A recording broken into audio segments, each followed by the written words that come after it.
Welcome back, everyone, to AFTV and the Fourever Arsenal podcast. Let's get straight into it. Lee, you've got something to get off your chest. What is it, my friend? Got nothing to get off my chest, like, you know what I mean? I'm not happy with you, of course. Leaving me in the background for 10 minutes and then slagging me off and trying to get me points deducted. Other than that, I've worked out now that we signed Jorginho, not Juninho. So I'm Thanks for the comment. I just gave you 10 minutes to type the link in because you haven't heard of the copy and paste button. I have worked that out, James. I have worked that out now. Like, funny, it's taken me about 6 years, but I have now worked out to copy and paste. I'll tell you what I am going to copy. I'm going to copy this, and when I see you, I'm going to paste you. You know what I mean? That's where we're going to go, like, you know. But yeah, I've worked out to do that, so I'm quite pleased. So, but listen, I'm going to say this now.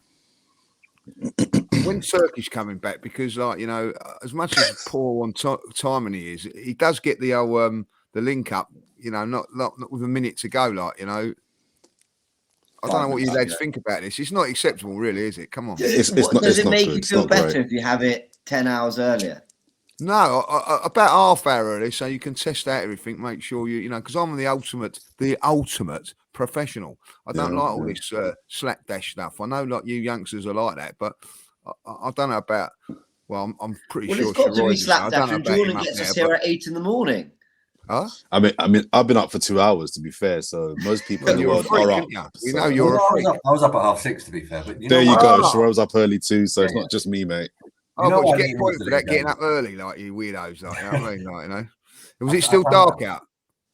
Oh yeah, definitely. It's cold. I know that. It's freezing. But I know why you need the link early. I know why. I only realised today. For anyone, obviously, you guys went backstage for the viewers. Lee jumped in. And he was practicing how to say Juninho for all of you. So. Juninho. I've got it off to 18 now. Like, He's there. Well done. Well done. Well done, everyone. Welcome back to the...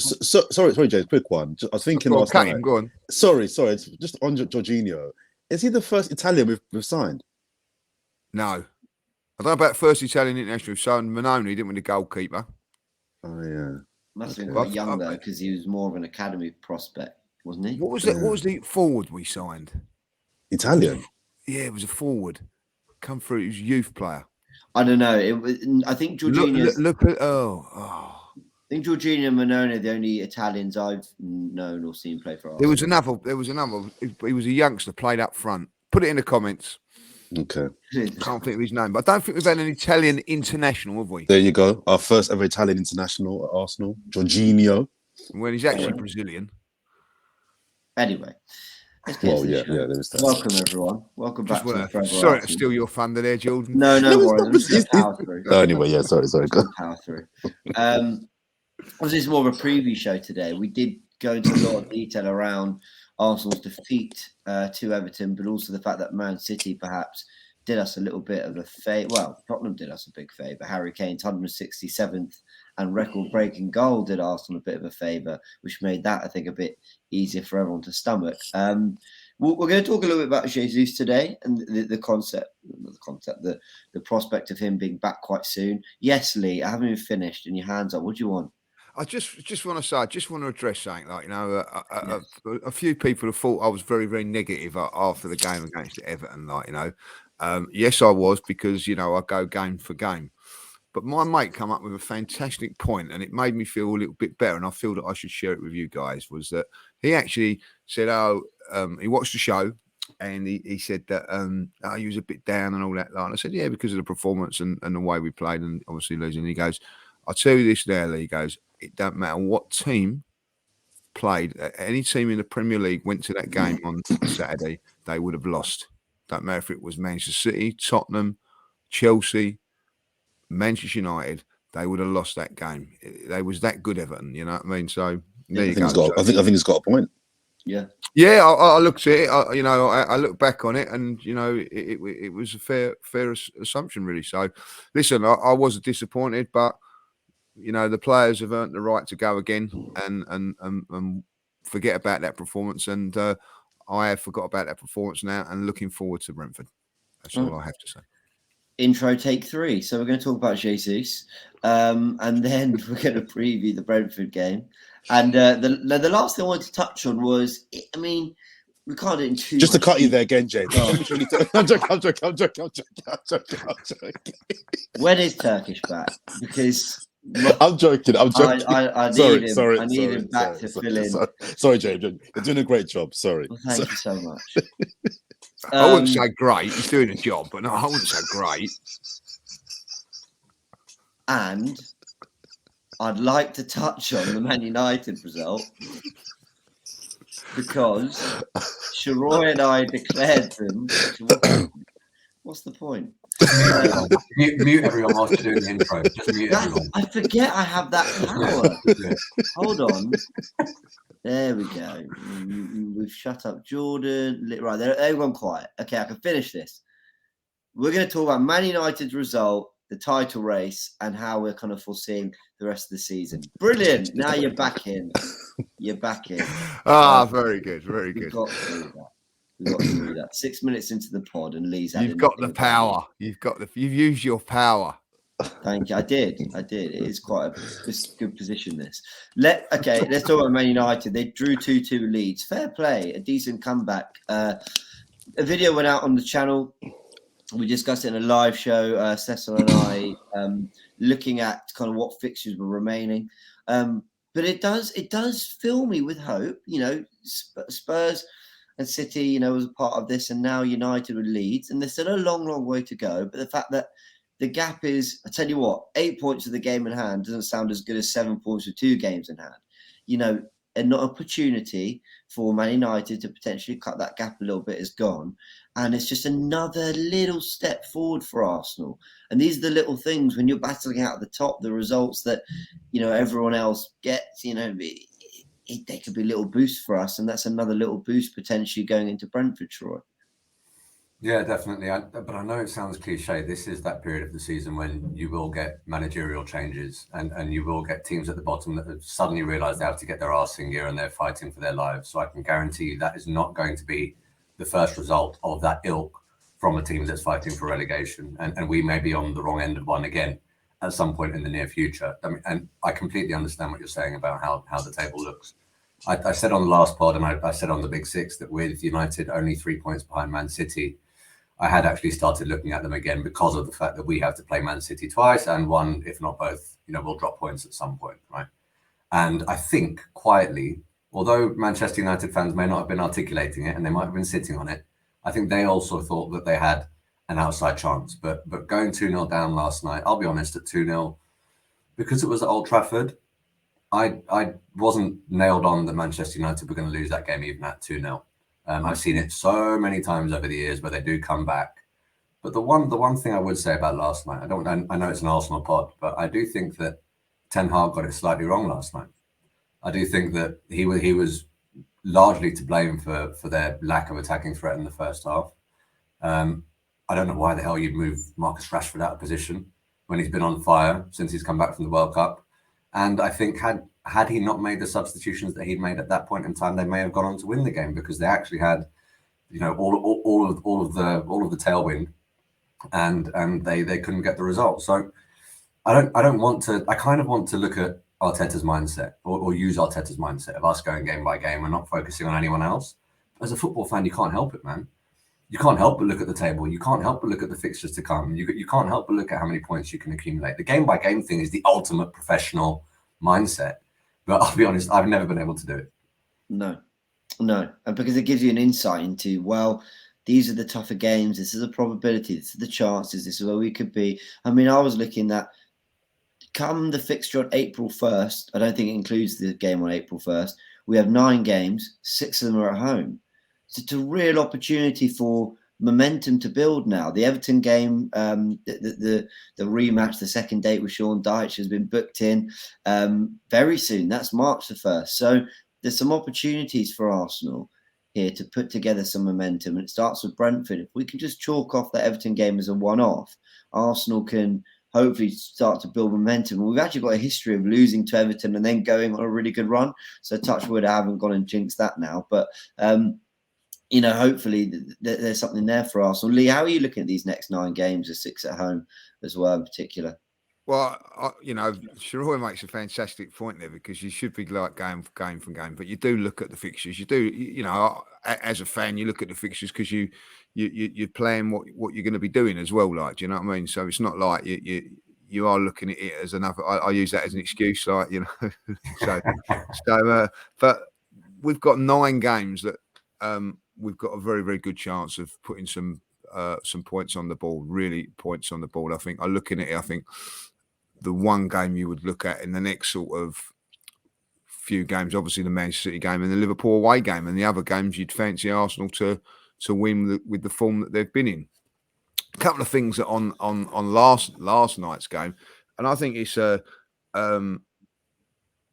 really where this Premier League is. If you're not on it, you will get caught out. And on that first 20-25, first half, Leeds were really up for it. And Manchester United wasn't. They just thought like maybe that thing of, when we turn up and we beat them. But I was very, very impressed with Leeds. And I don't think any team would have lived with Leeds in that first half. I thought they could have been more than 1-0 up. Like, they'd have been a little bit disappointed about it. The second point is I was coming home listening on the radio. Sam Metaface, I'm calling this man out. I like to swear at him, like, you know what I mean? He actually said on Talk Sport, you can have a go at him when you see him, Jordan. He went, "Oh, this is a massive opportunity for Manchester United with the form that Manchester City and Arsenal are in." I heard that. I was driving as well, and I heard that, and I thought, one loss. One crashed the car. You know what I mean? Like the form that Arsenal are in, we've lost one game. You know what I mean? Like, it's ridiculous. And this is the mentality of what we've got to do. People think because we've lost one game, it's all terrible now. Like, maybe he's including the cup game. Well, yeah, it could be. You could be looking at that. So it's 2-2. I could go on that, but we're talking league games here. And I just think at the end of the day, do you know what they've all? There's been a massive. I don't know. I'm not having a go at Newcastle here or Manchester United, but like, Man United, they're back, fantastic home form, 8 wins on the spin. Rashford doing this, Newcastle doing it with Arsenal. Another test, we slip up, they slip up. We don't seem to get the same sort of credit as other teams. So I actually agree with that. I mean, I guess different stages of a process. Arsenal have had Arteta for a long time, but I sort of know what you mean. And I've been very quick to praise Ten Hag. Because I think he deserves it. Great job. I think United have come a long way. He's done really well, but it sort of never gets mentioned. Did spend 230 million in his first window, and he did come into a club that only last season added Sancho, Varane, and already has some phenomenal players. Like, Rashford is a good player, like a very good player, and credit to him for getting that out of him. But also, it was just how bad the other managers were that made you realise he wasn't. Not that actually managers should be getting a lot out of Rashford. He's getting above and beyond, and that's where the praise is. I sort of know what you mean. They've been on this amazing home run, but also apart from Man City, look at the teams they've beaten in that home run. And but Arsenal are undefeated in the league at home. It's only Newcastle who have come and taken points off us, and even then we were unlucky not to. I know what you mean. It feels like Arsenal have to do more to earn the praise, but I think when I've got that Arsenal hat on, I think maybe you just notice it that way. I think every fan feels that their club probably don't get the. I just noticed it, just saying, like, was put when he said that on the radio yesterday, and I think at the end of it, Everton should take the praise for what they've done against us. When I look back on it, they were fantastic. And I also thought Leeds yesterday were fantastic as well. Like, if you look down at that bottom of the league, I think probably you'd say Southampton and Bournemouth are probably like 2 that will go. The next one there, I haven't got a clue, you know what I mean? And there's some big teams down there. So it's going to be interesting at the top, and it's going to be very interesting at the bottom as well. Jordan, are you keeping an eye on United's results? Was yesterday a little boost for you? Was it a little like, oh, that's good? Keep them away. Can I just first of all say that I'm not here on behalf of TalkSport, and anything that TalkSport say or puts out I'm not responsible for. I'm trying to make that very, very clear. No, is the answer, James. I'm not looking at United. Manchester United, for me, are not in the title race. They weren't in the title race. They never have been in the title race, as far as I'm concerned. I know people look at the table and they say the whole, oh, yeah, but X team, there's only Y points off the top. That's relevant to a degree. The eye test. I look at Manchester United and I don't see a team that I believe can win the Premier League, win the Premier League this season. I just don't see that team. I see a team that had a brilliant season. I agree with you. I think Ten Hag's done an amazing job. I don't think he's got anything wrong since he's got to United. I can't think of anything that he's done that he's got wrong. Nothing significant anyway. Okay, maybe a tactic here or there. But even in the Brentford and Brighton games he lost in the early part of the season, you could argue he was still trying to understand his team. He just arrived. So he maybe gets a slight pass even there. But no, I don't look at United. And I'm arguing with people that say to me, oh, of course they're in the race, of course they're in the race. My response is always, well, if I'm on the starting blocks of a 100-meter final race with Usain Bolt in the next lane, does anybody in that stadium believe that I can win that race? I mean, I'm in the race technically, but does anybody in that arena believe I can win that race? The answer is no. And it's the same here. United may be in the race because they're not miles off the top, but nobody really, for me, unless you're a diehard United fan who's hoping, no one for me really believes that United can overcome City and Arsenal and win this title. Listen, I could have egg on my face come the end of the season. I don't think I will. So for me, I don't look at their results. Last night, just for me, epitomized what I've always thought about United. A good team that is getting better, but you don't lose. You don't go 2-0 down to a Leeds team at home, to a Leeds team that is fighting relegation for me if you're serious about winning the title. So no, I don't look at their results.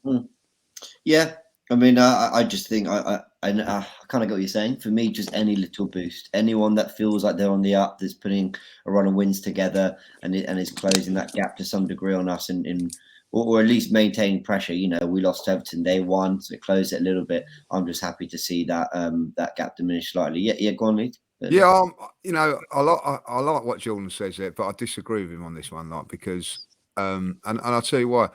I feel Man United a little bit like Arsenal were in '98. You know what I mean? They was brought in a few new players. Come January, we was 10 points off of it. No real lost to Blackburn at home. No real chance of winning the title, and then just put in an amazing run and come from behind and beat Man United and deservedly so. So I get what you're saying, that then, you know, like with the Usain Bolt, I like that. But if Usain Bolt sprints off and pulls his hamstring, there's a chance that you can win it. You know what I mean? And why they're still in there, Arsenal and Man City could beat each other up, and, you know, one can lose confidence from that. Arsenal could, you know, it wouldn't surprise me, guys, and I mean this, and I don't mean this horribly, if Arsenal don't beat Brentford on Saturday. It wouldn't be like, oh, I'm totally disappointed with that. You know what I mean? I think that it would surprise me. It would surprise me. Yeah, Saturday's going to be a tough. I think Saturday's going to be a tough game, but you know, no, I agree. Yeah, we're going to preview that in a sec. You know, so for me, like Man United, that was a, you know, they would have gone. Was it like, how many points? They've gone 5 points behind. We had a couple of games in hand on them. Like, you know, I'm just pleased that they dropped points yesterday. Like, I think that's a good thing for us going into the games that we had. So any teams don't. The other thing with Man United, they've played us twice and they've played Manchester City twice. So that's another reason why I don't think they're in it as well, because they can't take points, Lee, off of us or City. No, they can't. But when we drop points, they can capitalise because exactly that. So I think that was a nice little boost for us going into the weekend. That result yesterday. Brentford at home. The next game we've got then City at home next week. Trips to Villa, Leicester, and then Arsenal at home to Everton, and then at home to Bournemouth. And I think that's what I mean. I mean, that's 4 of the next 6 are at home, and then we've got Fulham away, Palace at home, Leeds at home. That completes the next 9 games. So a lot of home fixtures then, and that takes us to around, you know, match week 30, and we're looking ahead at Liverpool and sort of what's left there. So it's an opportunity. It's an opportunity. It does mean a tougher run to the end. It does mean Liverpool away, West Ham away, Southampton at home, and Man City away are the 4 after that. And then we end the season with Chelsea at home, Newcastle away, Brighton at home, Forest away, Wolves at home, but still a lot of football So, to be played. sorry, James. Who are the next 5 games? Brentford at home, City at home, Villa away, Leicester away, Everton at home. I'm going to chuck in Bournemouth at home after that as the 6th, just so. And the fixtures are quite contested because you get Europa knocking about in there as well. And they plonked the Everton game, I think, March the 1st. That wasn't scheduled until yesterday or the day before. So we do have, I think, 2 8 or 9 day periods where you've got 3 games. So can we play? Sorry, James. Can we play Lee's game of predicting how many points we think we'll get in the next 5 games? Game by game, no, but we can. Chris Hudson absolutely hates this. By the way, I saw him tweet overnight. He was like, "Why do people keep trying to predict how many points we're going to get over the next 5? Just think about the next one." He's the opposite of me. He's the ultimate professional. Just focus on the next game. No, Chris is right. Chris is right. In fairness, when we used to do it, we did it a lot last season on the pod, and I think it was more of a what should Arsenal do? Arsenal had a really terrible start to the season, and we were more setting targets. It was more, right, of these 4, you've got to win 3 of them, because it was a case of what's Arteta got to do to start making us feel like the team is going in the right direction. Now it's more, what would we like? what do we think? Things are great, aren't they? That kind of thing. But last year was a case of, okay, Arsenal really need to do something kind of what's acceptable. But yeah, we're going into the Jesus chat. What were you going to say there, Shiroi? Sorry? No, I was just going to say on the last pod, Jordan said that he feels if we beat Brentford and then beat Man City, he thinks we're probably going to win the league, and that's when he'll start sort of really believing. So I was thinking about it after the pod, and I actually probably feel the same. I think this Brentford game, look, there's now an ever so slight hint of vulnerability because of the Everton loss, because the performance wasn't quite up there either, right? It wasn't just the result. The Manchester United loss was just the result, but I think this is also why Lee was so upset. It was actually the performance that he was quite disheartened by. So if we don't necessarily rectify that against Brentford, and what I mean by that is get the 3 points and a good performance, then Manchester City might come to the Emirates feeling as though they have a sniff. Whereas if we are very dominant against Brentford and get the 3 points, that Everton game really is then written off. That is the anomaly. And that wasn't at the Emirates. Then Manchester City come to us and we have a very, very strong psychological advantage. If we were then to beat them, I sort of agree with Jordan. I think that's just one too many body blows for them to recover from, particularly with what's going on around their club right now. I'm not entirely sure what the headspace of the players will be. It can go one of 2 ways. It can be the whole world's against us, let's rally together.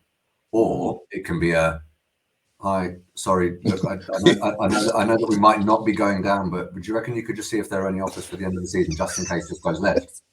Do you know what I mean? It could be one or the other. So I'm curious to see what their response is. And that's why I think maybe not the next 5, but certainly the next 2 are of heightened importance. Yeah, and actually, if we don't do the job against Brentford, they've got Villa at home. I'm expecting them to win that game. And that means a win at the Emirates could put them above us or level with us. We've not done our job. That would be a massive psychological thing. So, yeah, that is huge. That is huge. Also, James, just like bringing it up about this Man City, I don't know what's going to happen. No one knows what happened. But I honestly think that they may be looking at this and thinking this is our last chance to win the Champions League. You know what I mean? We've got to really this is it. You know what I mean? Like if it goes wrong, they could get relegated. And that means no Champions League football and whatever. If they actually could focus a lot more. I know that, and they are focusing on the Champions League, but they might have to feel that they could focus on that even more. So this could be a really bit of an advantage to us. I agree with Lee. I think actually that's been their focus from the start of the season. I think their focus has always been squad-wise. We're transitioning to a new phase of Man City being dominant in the league. I think they're thinking that the Champions League is a cup competition. That the squad they have, even in transition, is good enough to win the Champions League. I think that's always been the focus and priority this season. And I think Martin Ziegler, though, said that it could take 2 to 4 years for this whole thing to be resolved. So, I know what you mean. Maybe Man City might feel anyway, look, we know that this is happening and, we've got the group now that have got 4 out of 5 titles. Maybe we just prioritise that a little bit more. But, I feel like it could be a while to it's resolved. Sure, I was going to ask you, maybe at another time, but while we've got you here, from an Arsenal perspective, I know it sounds crazy, trying to take the Man City situation and just sort of apply it to Arsenal, but there have been reports and murmurs of FFP keeping a little eye on Arsenal. Do you think this is anything that kind of we need to worry about? Do you think this is going to be setting a trend in football now that, they're going to be tighter on this kind of thing? I saw what you said on Big Six, that we spoke brilliantly about it, and the whole independent regulator coming in potentially and that having an impact on the way the Premier League are acting might be a part of it. But I just wondered whether you think there's an Arsenal angle in any way, shape or form that we should be considering. I think a lot of teams have sort of been really, really close to the grey when it comes to financial fair play. And I think that's when you do appear on the watch list. I'm sure that City aren't, but being close to the grey is very different to not declaring the income of your manager, for example. That ultimately is just fraud. So from the Arsenal angle, what I would say is operate within the realms of the law insofar as you can. But if you want to stay on the right side of the financial fair play argument, one thing that I think the club have realised is they have to prioritise player sales, because if we're not bringing in value for players when we're letting go of them, it does make it very hard for us to acquire our targets because we're going to have to shell out. We're not bringing in the revenue from the outgoings, and I think that's one thing that we've done brilliantly. So it seems as though we are trying to stay on the right side of financial fair play from an Arsenal angle. Because if I look at the squad value now and the amount of promising young players that we brought in, many of whom we didn't actually pay anything for because they're academy prospects, or we paid relatively low fees for in the scheme of things. Saliba as an example, bringing him in, a lot of people say, well, you're paying a fair bit for someone that age, aren't you? But how much does he go for now? So it's Martinelli. Yeah, exactly. Martinelli's another. Martinelli was what, 6 million? 6 million.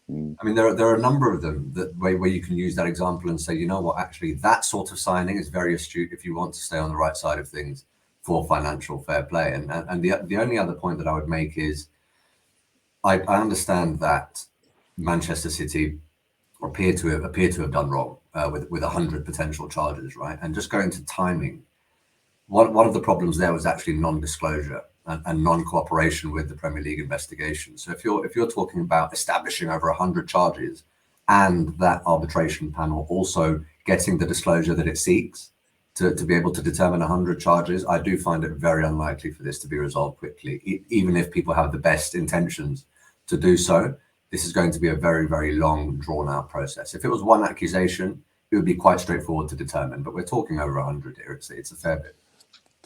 Can I just add, James, just briefly as well? I think it's a really interesting point about, I don't know what Arsenal's finances are, but the Saliba, the kind of the scrutiny on clubs and what they're spending and what they have and what's going out, I think will be heightened more than ever.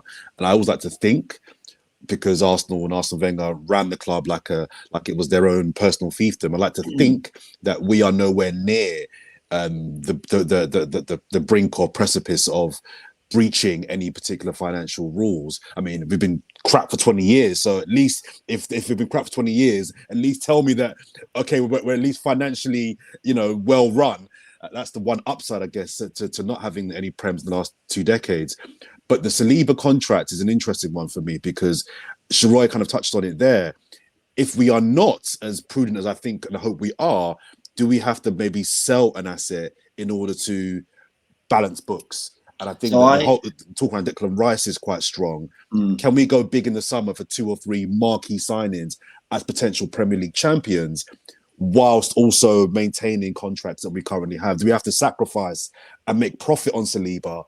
Do you know what I mean? To potentially get a Rice or somebody. I have a feeling, sorry to cut you, John, I have a feeling that there is going to be 1 or 2 surprise sales this summer. I have a feeling the squad's got itself in a good place, and to replenish it, it'll be a case of sort of 1 or 2 bigs out and 1 or 2 bigs in, and I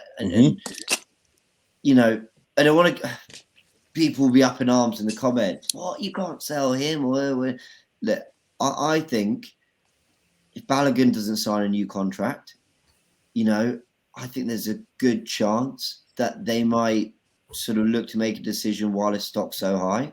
Tierney may want to go. Tierney, maybe one of them. And don't hate me, people. Smith Rowe doesn't, get fit. I've said this on 2 occasions, guys. Smith Rowe, and I said Balogun, I can see them both leaving in the summer. I'm not saying I want them to go, but I said to you at the start of the season, I think Smith Rowe won't be at Arsenal next season. I don't think he'll be there next season. One, because I just don't think he can start for us. But two, there's profit to be made there. Supremely talented players who I would love to keep at the club, Tierney as well.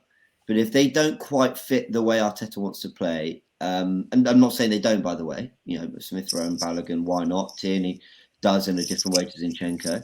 But their stock's really high and big offers are coming in. And Arsenal are trying to get in there. Arteta is trying to get his Van Dijk and Alisson moment now, isn't he? He's trying to get that level of player, and they're really going to turn away from that. So, well, I guess we'll discuss that nearer the summer. But I think when we do, and if stuff pops up, just remember that I think we're all projecting this a little bit. But we'll see. That's a slightly more negative side of the transfer window. Let's look ahead to Brentford and the fact that they won 3-0 in their last game. They've generally been very solid this season, especially in big games. They got a result against Chelsea. They got a result against Spurs. They beat City at the Etihad. They beat United 4-0. They've got players that they're sort of like everything you hate to play, because they can be really solid with a back three and a really compact dynamic midfield. They've also got wing backs that can really stretch the pitch. They've also got real threats in the front line, whether it be Tony, whether it be Mbemo, Visser as well. They've got a few there. Damsgaard, I don't know how much he's played, but we know he's a talented player. So they've got some real threats there. And I'm going to be going into every game saying this is a tough game, because just in a title run, and you're never going to hear me go, yeah, easy 3 points. But this, I think, legitimately is a test of Arsenal's ability to just stay patient and break down a very stubborn side that are very accomplished in the Premier League now. Yeah, I agree. And I don't want to sort of rest on the fact that we've beaten them 3-0 at their own gaff too much, because if people remember when that took place, very soon after the Queen's death, and there was a minute silence at the beginning, and the Brentford owner, the fans, the manager all came out and said, look, we're not here to make excuses. You were the better team on the day, but we mean it when we say that our atmosphere really does mean the world to us when it comes to starting games. And there was just something a bit flat that day. We all felt it, and Arsenal came, held us at range, ultimately professional, and dispatched us. But it will not be the same at the Emirates. Their fans will be loud. Their fans will be up for it. I think I might be wrong, but I don't think they've lost in the league since the end of October. Just have a little look now. Wow. And I'm also seeing form side since the World Cup. They're top of the form guide. 8 or 9 Premier League games. I don't think they've lost in the league since the end of October. Oh my word, they are. They won at the Etihad, don't forget. This wasn't beating a City team in Brentford. They went and got a 2-1 result at the Etihad, and they're currently occupying European places. So if anyone thinks they are just a bus stop in Hounslow, as Thomas Frank described them, you're sadly mistaken. This is going to be a tough game, but go on. They're in great form. Yeah. I just knew from following results weekly. Yeah, Brentford are in good form, aren't they? They're in unreal form. They beat Liverpool 3-1. They beat West Ham 2-0. It was a 2-2 draw with Tottenham. And just a quick look at the lineups. They're transitioning between a back three and a back four. So they're showing some real tactical flexibility. Oh. Yeah. I mean, they're a very difficult team to beat. But look, if you look at what Eddie Nketiah, William Saliba said after the last game, they basically come out and said, look, we're going to make sure we win this one. I know they're just words, but if the players are hurting after a loss and the players really, really want to get those 3 points and we're at home, I back us to do it. Yeah, you got to. Ivan Toney, how does he match up as so against Saliba and Gabriel? I thought they did really well away from home to deal with the aerial threat. They went long a lot. They went for the switch a lot. I thought they dealt with that really well. This is a game where we're going to have even more of the ball than we did in that game. And I think we were pretty dominant in that one.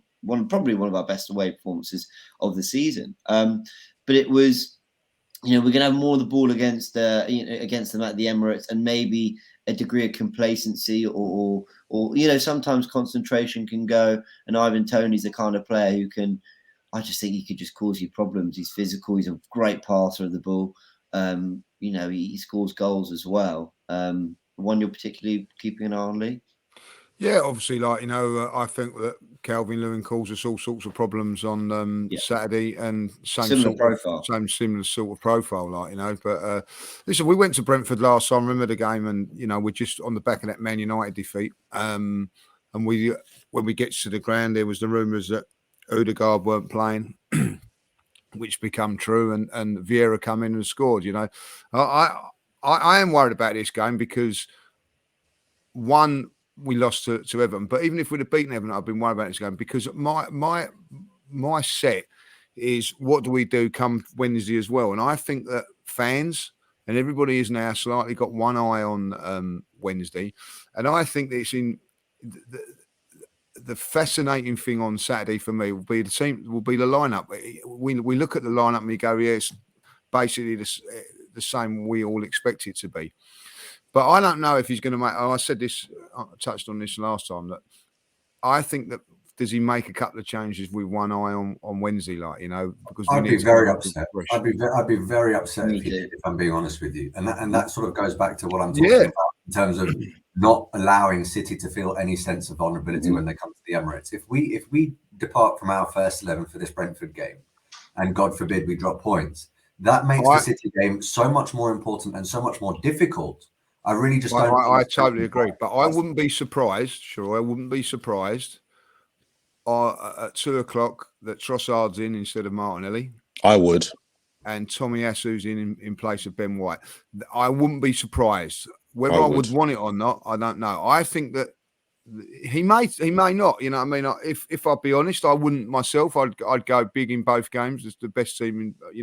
Also that tells you that, in my eyes, it tells you can play 3 games a week and not worry about it, because you beat Manchester City. You've got. I don't care what anybody says. If we win their next 2 games, we've then got Aston Villa, and you've got the Uri Emery thing.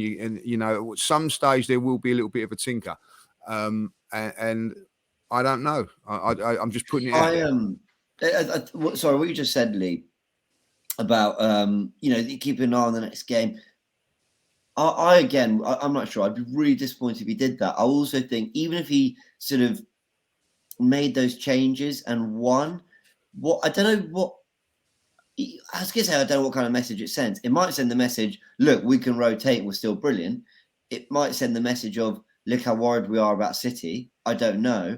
But more so, I kind of want him to just go, it's Brentford. I know you said that maybe there's an eye on the City game. I'll be really honest.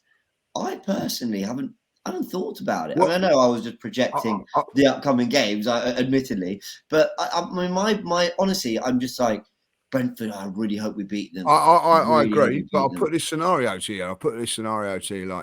What would you prefer to have? Partey playing against Brentford or Man City?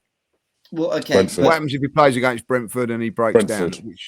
Sure. So you were talking about changes, but I think that might be the only change we do see, because came off injured against City, didn't complete the game against Everton.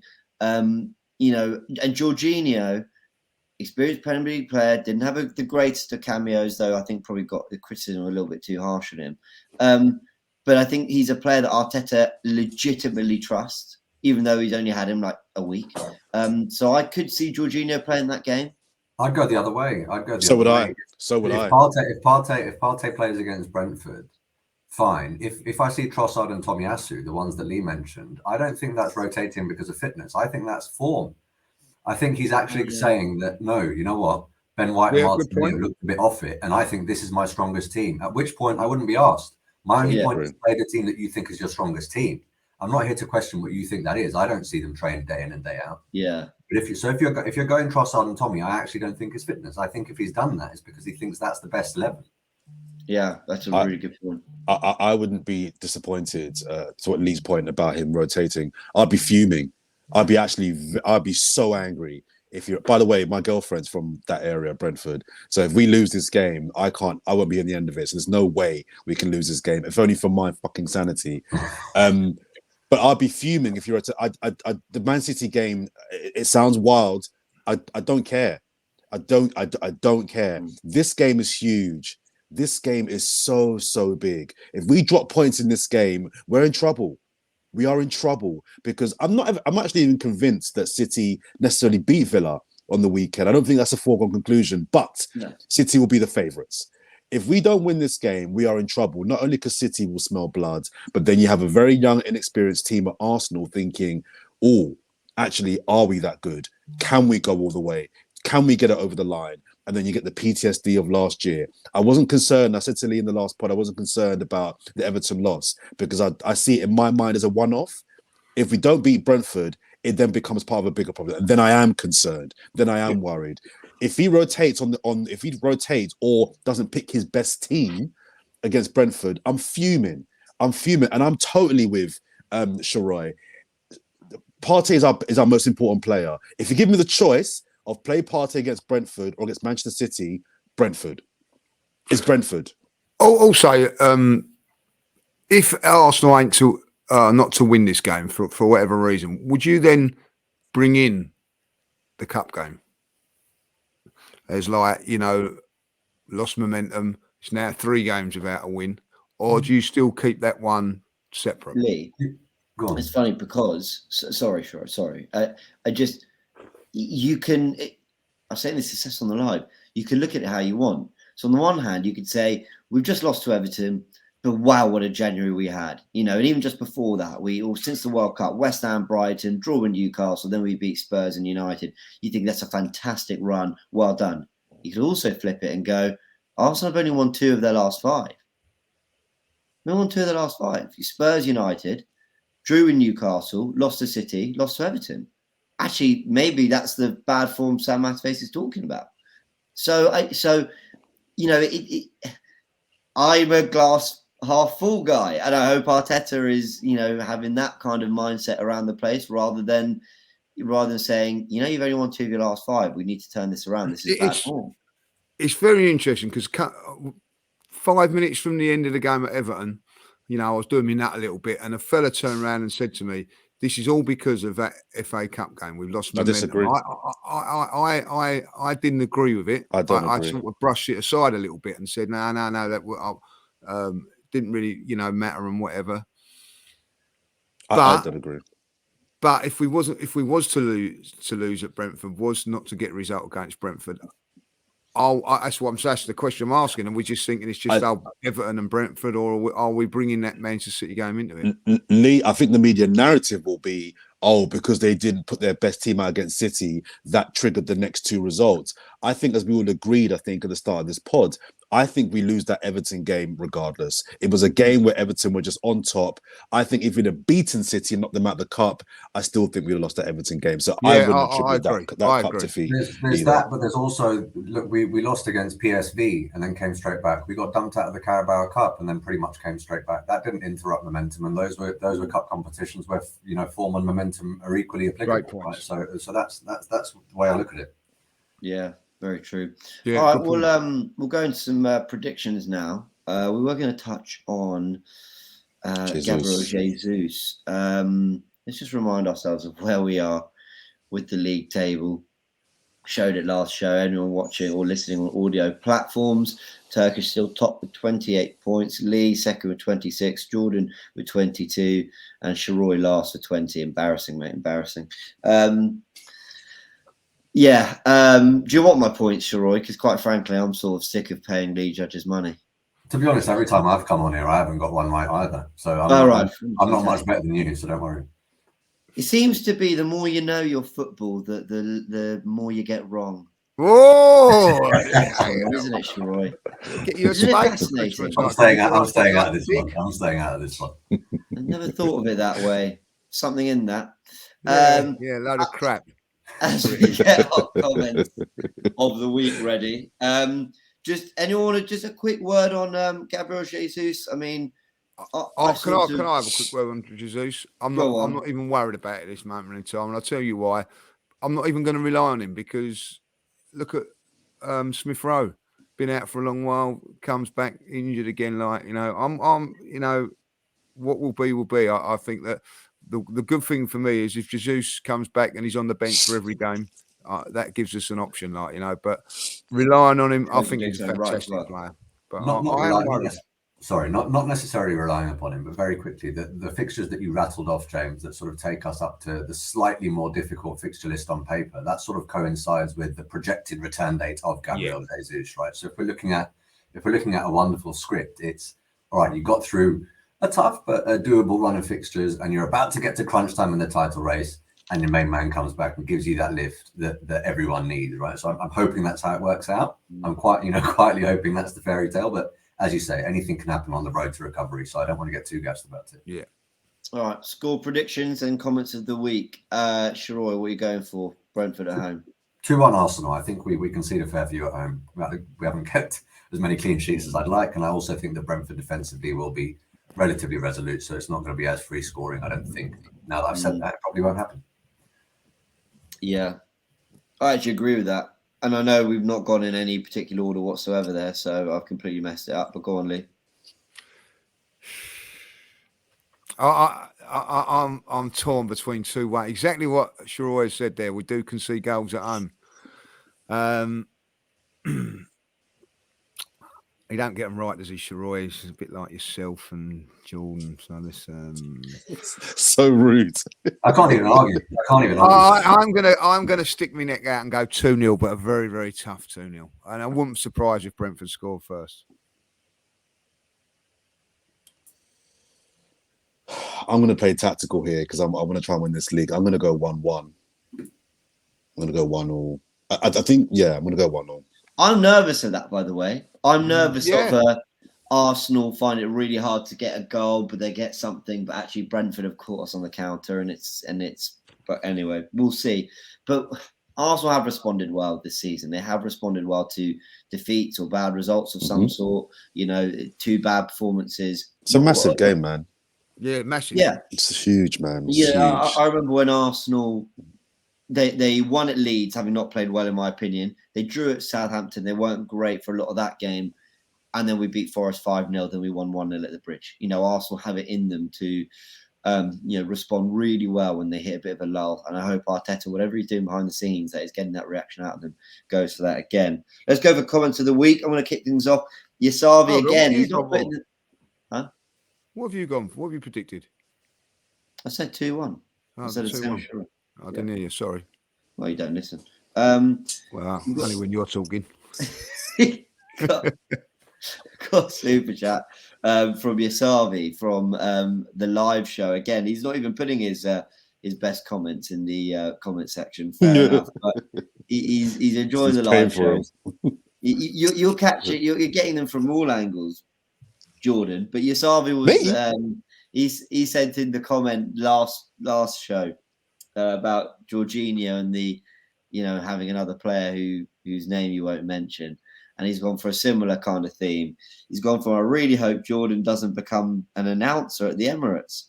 You can see what this is going. We can't afford to play with 10 men against Brentford. As he won't say Xhaka's name. So he's getting creative with them. I like Very it. good, very good, very good, very good. Go on. Who wants to go next? Lee?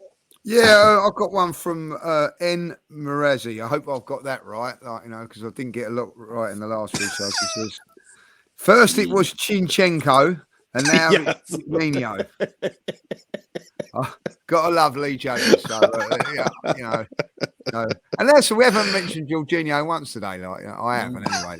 So I thought better between you and Robbie, by the way, has anyone seen on AFTV clips the Robbie's sort of list of names from the January transfer window? No, not yet. But I will. Go watch that. That is world class. He gets pulled up on it as well, but it's something that he butchered 15 names. People don't like you butchering names, do they? There's I wonder why. I don't know, you can say something like, I don't know, something. How dare they? That's okay, but if you butcher someone's name, the old butchering police are out on you, and I say you have to get it right. It's something like I am. To be fair, when Robbie was calling Vinicius Vincenzus, I think people have a point. That's just a different name completely. No, you've got to watch it.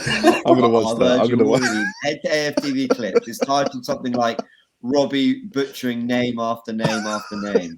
Go watch that video. It's world class. I'm very conscious we've got a couple of minutes. So I'm waffling on about other videos, but it is worth a watch. Jordan, what have you got? I've got one commenting from Dom, who says, this isn't a slight at Jordan and Lee, which then means obviously it is. But James's football knowledge is brilliant. Never panics and always sees each game for what it is.